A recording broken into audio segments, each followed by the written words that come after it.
Manufacturing Consent, la economía política de los medios de comunicación, es una obra fundamental coescrita por Edward S. Herman y Noam Chomsky, publicada por primera vez en 1988. En este libro, los autores examinan el papel de los medios de comunicación masivos en la formación de la percepción pública, revelando cómo sirven a los intereses de las élites poderosas en lugar de al bien público. Los autores exploran la economía política del sistema mediático, enfocándose en cómo los medios son propiedad y operados por un pequeño número de corporaciones poderosas que utilizan los medios como herramienta para promover sus intereses, fabricando así el consenso para políticas e ideologías que benefician a las élites. El modelo de propaganda.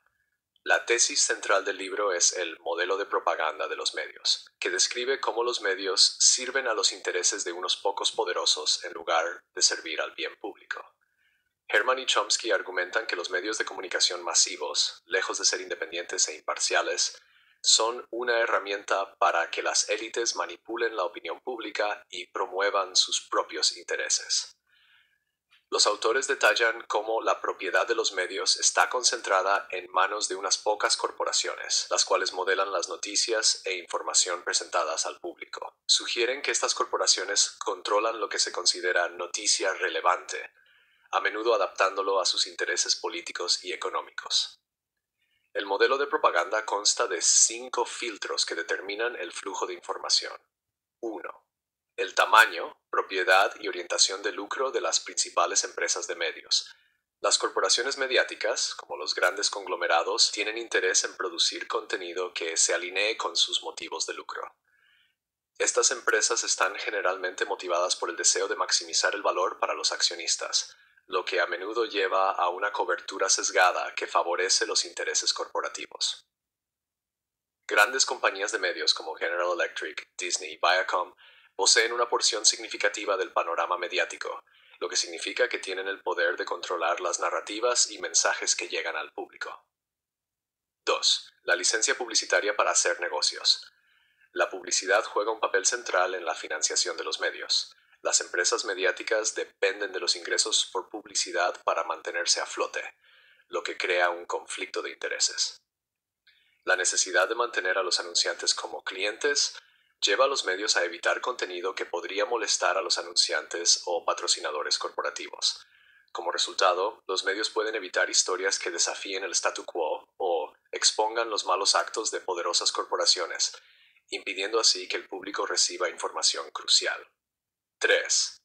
La fuente de las noticias. La cobertura noticiosa depende en gran medida de fuentes poderosas o agencias gubernamentales. Estas fuentes tienen sus propias agendas y sesgos, lo que influye en la forma en que los medios presentan los eventos.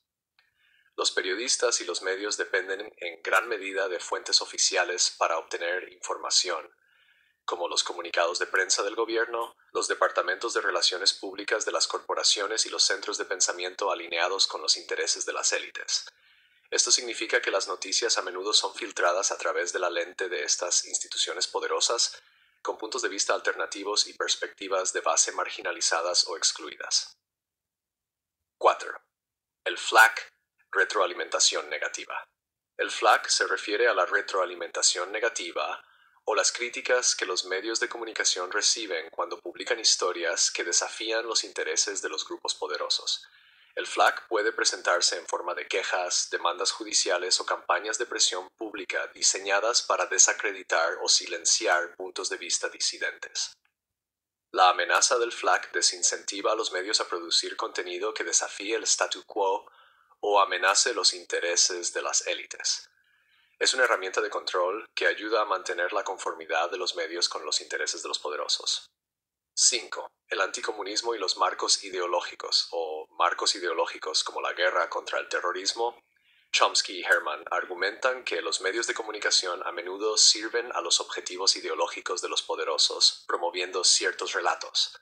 Por ejemplo, durante la Guerra Fría, los medios en Estados Unidos promovieron constantemente la retórica anticomunista, lo que justificó las políticas exteriores de Estados Unidos, incluidas las intervenciones militares y el apoyo a regímenes autoritarios.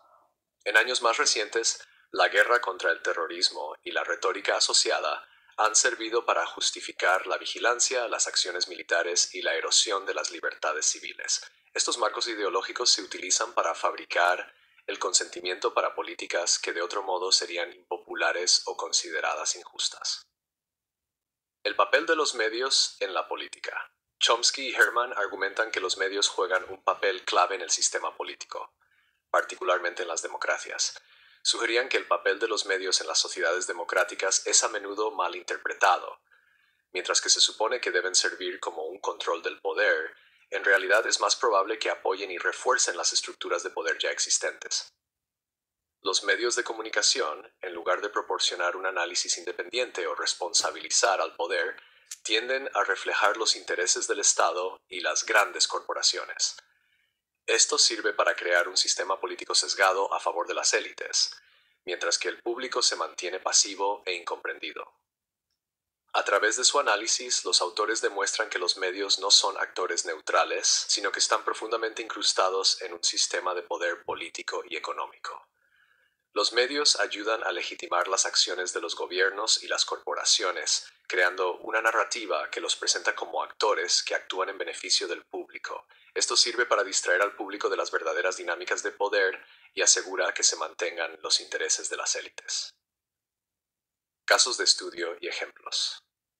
A lo largo del libro, Chomsky y Herman ofrecen numerosos casos de estudio para ilustrar cómo funciona el modelo de propaganda en la práctica. Uno de los ejemplos más famosos que analizan es la cobertura mediática de la guerra de Vietnam.